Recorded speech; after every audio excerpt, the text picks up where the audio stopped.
everybody, I'm Tom Vassell. And I'm Joy Evans. And today we're taking a look at Santorini, Riddle of the Sphinx. Now, to clarify, this is Santorini, this is the new version, the special edition. Yes. It's a 2- or 3-player abstract strategy game, which is phenomenally good in my opinion. I love it. Okay.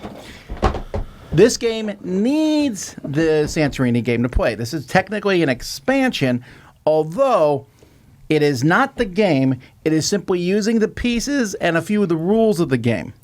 Let me show you a bit.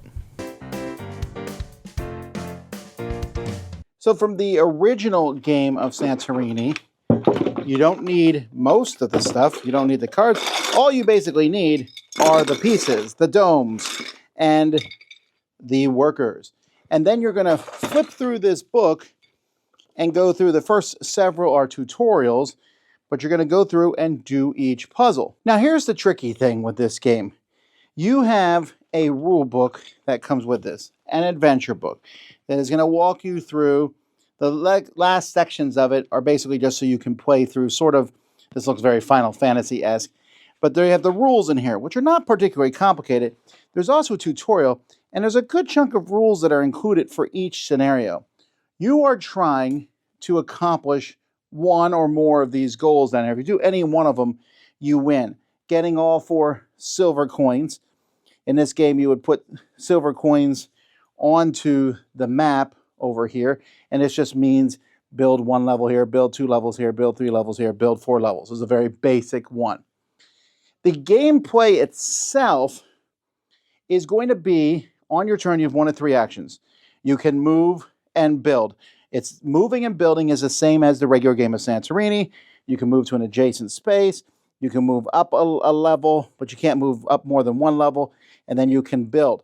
The main difference is you can only build from a shared group of pieces that you have in front of you.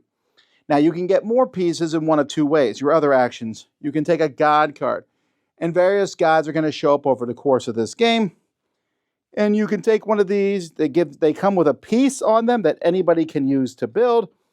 And he also has a special ability when you play them. And if you clear it, you also get a quest point, and that's more ways to get building blocks. The third thing that you can do is you can gamble or play the Sphinx's game, where you'll roll a die, and if you match one of these gems, you take it off and you get to build any piece you want into your supply. But if you roll one that's already been rolled, well, then you got to kill one of your workers on the board.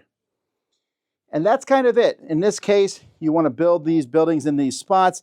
Then you get that coin and put it down here.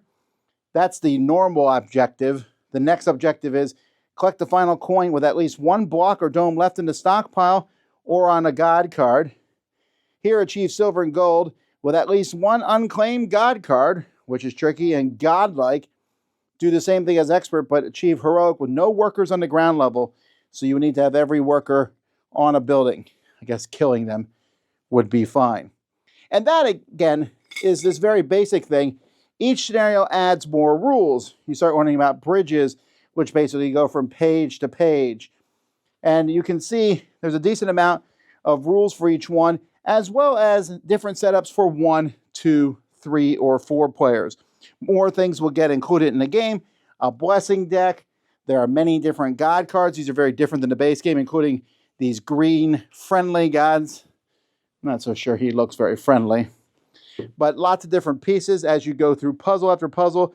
And as I said, you can then combine them into one big adventure moving along this chart here, if you so desire.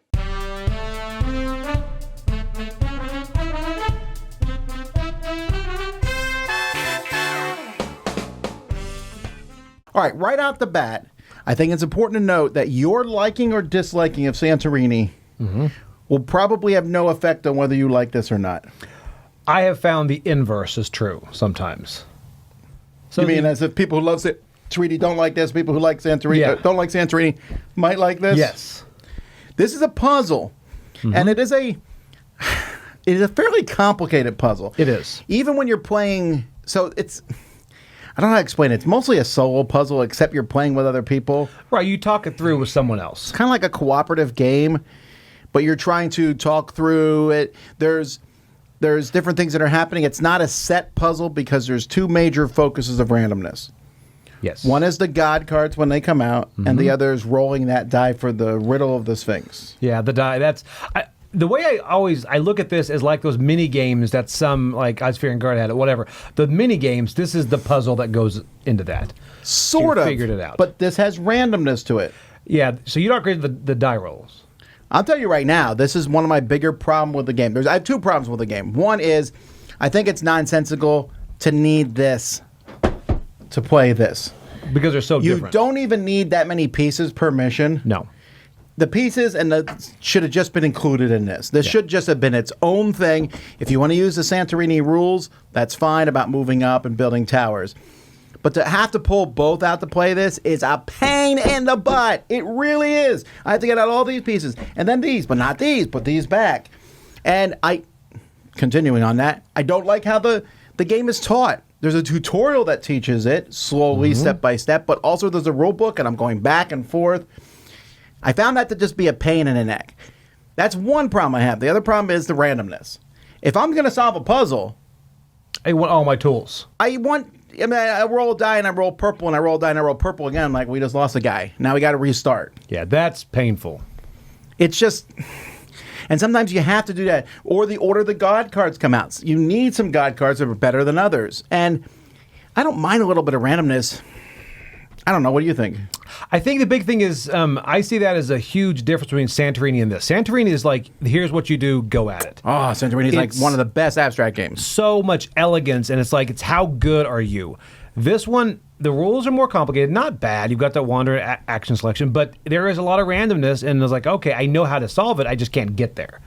With Santorini, I mean, really, comparable. Santorini, you're playing against someone else. Here, you're playing against the designer of the puzzle, it seems like. But again, there are so many more rules. It kind of bogs down what I loved about Santorini. Another thing I'm not a huge fan of is the way that you play through it. I don't want a campaign puzzle game here. I want to go through different puzzles, and I can't just flip through the book and really do a puzzle. You got to kind of figure out what are the rules. Again, I keep coming back to the overhead so high, and I'm a big puzzle guy. Give me a book of puzzles, and I'll go through and play them. And I like puzzle games. Think Fun makes a lot. You know, the little car rush with the little cars moving around. Yeah. And there's a lot of games like that. You teach it, then you're like, try scenario 15. You're like, okay, that's too easy. Great, now you jump to 32. Oh, that was too hard. Here, I don't know if they're easy or hard. And each page is full of stuff. And if you like all that and you want to get into that, you might really enjoy this. I agree. At first, I thought, okay, the gods, you can recruit the gods, which is cool because Santorini, you kind of choose your god you're with in the entire game. This, I thought, that would be great to be able to pull more gods in. It's not as fun as I anticipated. Yeah, this is a miss for me, and I really wanted to like it. I like the concept of it, but again, it's kind of nodding at Santorini, which I don't even have a problem with that. But then this is an expansion, which I don't love. And Santorini, I got to pull this off and get the piece out, and people are like, that's not that big of a deal. It is a bit, though, right? Because I'm not even playing the game I love. I'm playing a lesser game, in my opinion. And so I'm giving this a 5.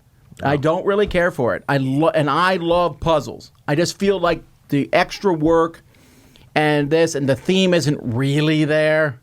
No. You know, and I'm like, and then there's the silver coins and the gold coins, and I'm like, we beat it on the lowest level. Was that really beating it? And the game's like, sure, if that's what you think. Did you think you did a good job? Like, yes. I thought I did until you said it like that. Well, okay, maybe the game's not that, but it feels that way reading through. They're like, if you beat on easy, if that's what you like. Like, so I'm not a fan of it at all, unfortunately. Going a bit higher at a 6 on this because, I mean, this is one that I was excited about because I'm like, Santorini, I love this game. I want more of it. A change. I thought this would be perfect, and it's a totally different game. My wife likes this more because the co-op feeling of it, I don't know, but for me, it just takes away, my biggest takeaway is Santorini is so simplistic and just perfect the way it is.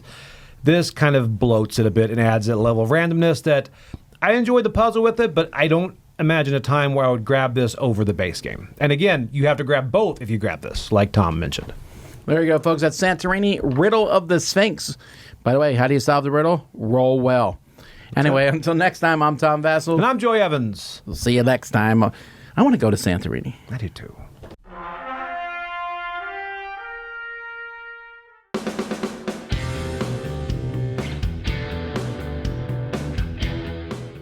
Hey everybody, thanks for watching this video. If you like this review or whatever you just watched, wasn't it amazing?